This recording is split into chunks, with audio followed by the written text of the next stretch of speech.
Bismillahirrahmanirrahim. Assalamualaikum warahmatullahi wabarakatuh. Tabi pun, perkenalkan nama saya Dewi Indriani, CGP Angkatan ke-7 Kabupaten Lampung Barat.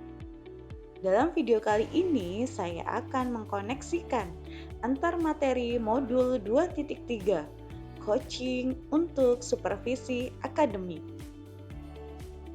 Sebelumnya, saya ucapkan terima kasih kepada Bapak Jarwono Eskom selaku pengajar praktik dari Kabupaten Lampung Barat. Saya juga mengucapkan terima kasih kepada Bapak Dr. Andes Joko Sihwidi MM selaku fasilitator. Tujuan pembelajaran khusus pada koneksi antar materi ini adalah CGP menyimpulkan dan menjelaskan keterkaitan materi yang diperoleh dan membuat refleksi berdasarkan pemahaman yang dibangun selama modul 2 dalam berbagai media. Yang A, pemikiran reflektif terkait pengalaman belajar.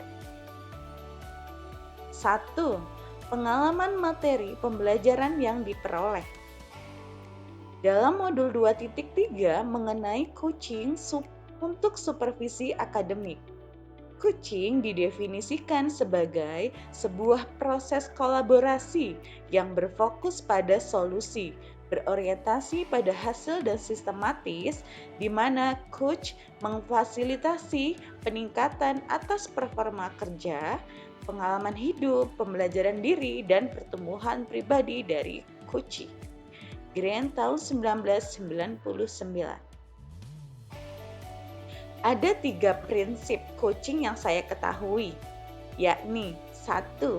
Asas kemitraan, 2. Proses kreatif, 3. Yaitu adalah memaksimalkan potensi. Kompetensi inti yang harus seorang coach kuasai adalah kehadiran penuh atau disebut dengan presence. 2. Mendengarkan aktif dan mengajukan pertanyaan berbobot. Pelaksanaan coaching menggunakan alur tirta, yaitu akronim dari tujuan, identifikasi, rencana aksi, dan juga tanggung jawab. Apa sih supervisi akademik itu? Jadi, supervisi akademik adalah upaya untuk membantu guru-guru dalam mengembangkan kemampuannya untuk mencapai tujuan pembelajaran. Dengan ini berarti esensi supervisi akademik itu sama sekali bukan menilai untuk kerja guru dalam mengelola proses pembelajaran, melainkan membantu guru mengembangkan kemampuan profesionalnya. Ada 3 tahap dalam melakukan supervisi, yakni pra-observasi, perencanaan, kemudian observasi, pelaksanaan, dan pasca observasi, yaitu sebagai tindak lanjut.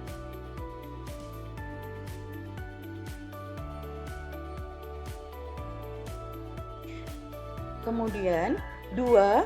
Emosi yang dirasakan terkait pengalaman belajar. Emosi yang saya rasakan sebelum pembelajaran modul 2.3 ini adalah saya merasa cemas karena asumsi saya coaching itu adalah sesuatu yang membuat saya tidak menjadi diri sendiri. Namun, setelah saya mempelajari modul 2.3, saya mulai tertarik dalam mempelajari dan mengimplementasikan teknik coaching ini. Saya sangat senang saat berkolaborasi dengan rekan-rekan saya dalam melaksanakan praktik coaching baik di ruang kolaborasi maupun demonstrasi kontekstual. Lalu, selanjutnya saya merasa optimis mengimplementasikan semua yang saya pelajari di modul 2.3. 3. Keterlibatan dalam proses belajar. Dalam proses belajar yang sudah baik dirasakan dalam melibatkan diri adalah saya sudah mampu berkolaborasi dengan rekan sesama CGP saat mempraktikkan proses coaching baik sebagai coach, coachee, dan juga observer. Saya juga melibatkan diri dari setiap diskusi yang dilakukan terkait modul 2.3. Selain itu, saya juga memahami arti dari supervisi akademik yang sebenarnya. 4. Hal yang perlu diperbaiki terkait dengan keterlibatan dirinya dalam proses belajar. Hal yang perlu diperbaiki adalah langkah-langkah yang baik dan bijak pada mengajukan pertanyaan yang berbobot kepada Kuci. Pertanyaan berbobot ini akan mampu menggali permasalahan Kuci dan tentunya akan membantu Kuci dalam membuka pemikiran atau solusi yang tepat dalam memecahkan masalah yang dihadapinya. 5. Keterkaitan terhadap kompetensi dan kematangan diri pribadi. Keterkaitan terhadap kompetensi dan kematangan pribadi setelah mempelajari modul 2.3, yaitu tentunya saya dapat memanajemen diri dari segala asumsi-asumsi yang biasanya timbul di benak saya saat ada rekan atau murid ketika mengeluhkan permasalahan. Saya juga sudah mulai berlatih coaching melalui metode Tirta yang beriringan dengan mendengarkan dengan rasa. B. Analisis untuk mengimplementasikan dalam konteks CGP. 1. Pertanyaan kritis yang berhubungan dengan konsep materi dan menggalinya lebih jauh. Bagaimana prinsip coaching ini diterapkan dalam supervisi akademik di sekolah? Supervisi akademik sebaiknya tidak hanya menilai penampilan guru saja, namun juga menggali potensi profesionalitas dari seorang guru. Tujuan supervisi harus jelas, yaitu dengan melakukan percakapan sebelum observasi atau disebut dengan pra-observasi. Kemudian, selama observasi, supervisor harus menilai sesuai data sehingga menimbulkan refleksi yang bermakna setelah observasi atau pasca observasi. 2. Pengolahan materi yang dipelajari dengan pemikiran pribadi sehingga tergali wawasan atau insight baru. Coaching merupakan salah satu bentuk pendekatan mengenai kepemimpinan pembelajaran yang berpihak pada murid. Guru harus menguasai berbagai kompetensi sosial dan emosional, bukan hanya aspek kognitif saja. Dengan menguasai kompetensi tersebut, maka supervisi akademik yang dilakukan oleh supervisor dengan teknik coaching akan meningkatkan kinerja guru dan performa guru dalam melakukan pembelajaran yang berpihak pada murid. Tantangan yang dihadapi di sekolah. Tantangan terberat adalah menyamakan persepsi pemahaman tentang coaching dalam supervisi akademik di lingkungan sekolah. Selama ini, supervisi dianggap sebagai hal yang menakutkan karena guru atau orang yang disupervisi akan merasa takut dinilai seolah-olah supervisor adalah orang yang mencari kesalahan atau guru sendiri takut untuk salah. Hakikat supervisi seharusnya meningkatkan kinerja dan performa guru. 4. Alternatif solusi terhadap tantangan yang diidentifikasi, yaitu solusinya 1. Menyosialisasikan mengenai hakikat supervisi akademik yang meningkatkan performa guru.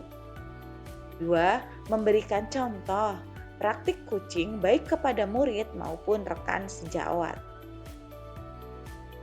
C. Membuat keterhubungan. 1. Pengalaman masa lalu. Saya pernah disupervisi oleh kepala sekolah berkaitan dengan penilaian kinerja guru di sekolah. Saya merasa takut dan cemas karena merasa akan banyak kesalahan yang dilakukan saat mengajar nantinya. Kegiatan supervisi ini dilakukan langsung di observasi tanpa adanya pra-observasi. Namun, saya juga merasa memang perlu adanya perbaikan untuk kedepannya. 2. Penerapan di masa mendatang. Supervisi akademik haruslah meningkatkan performa guru dalam melakukan pembelajaran yang berpihak pada murid. Supervisi akademik dengan proses coaching menerapkan 3 prinsip, yaitu asas kemitraan, proses kreatif, dan peningkatan potensi.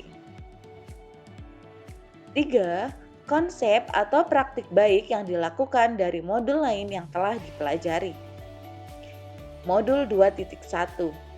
Dalam melaksanakan pembelajaran berdiferensiasi yang berpihak pada murid, hal ini juga sesuai dengan filosofi Ki Hajar Dewantara. Maka, guru harus menjalankan coaching dalam menentukan gaya belajar murid agar sesuai dengan kebutuhannya. Murid akan maksimal dalam menggali potensinya jika belajar sesuai dengan gaya belajarnya sendiri. Modul 2.2. Dalam menjalankan nilai guru penggerak sebagai pemimpin pembelajaran, guru harus melakukan budaya positif dengan visi dan prakasa perubahan yang berpihak pada murid. Salah satu cara dalam mengembangkan suasana positif dalam kelas adalah dengan menerapkan pembelajaran 5 KSE. Dalam 5 KSE terdapat teknik stop dan mindfulness untuk dapat menciptakan suasana kelas menjadi lebih kondusif.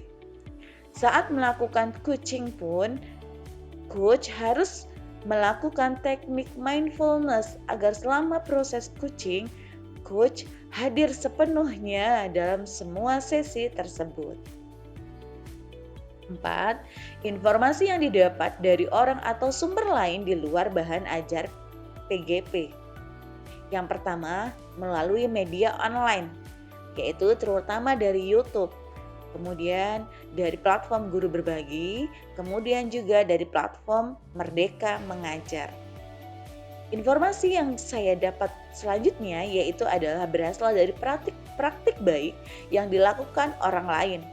Misalnya, dilakukan oleh instruktur, fasilitator, pengajar praktik, kepala sekolah, dan rekan sejawat.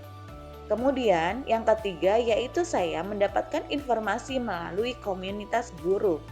Dalam hal ini diperoleh dari MGMP IPA, komunitas rumah belajar, dan juga PMM. Sekian penjelasan materi mengenai koneksi antar materi modul 2.2 coaching untuk supervisi akademik. Terima kasih sudah menonton.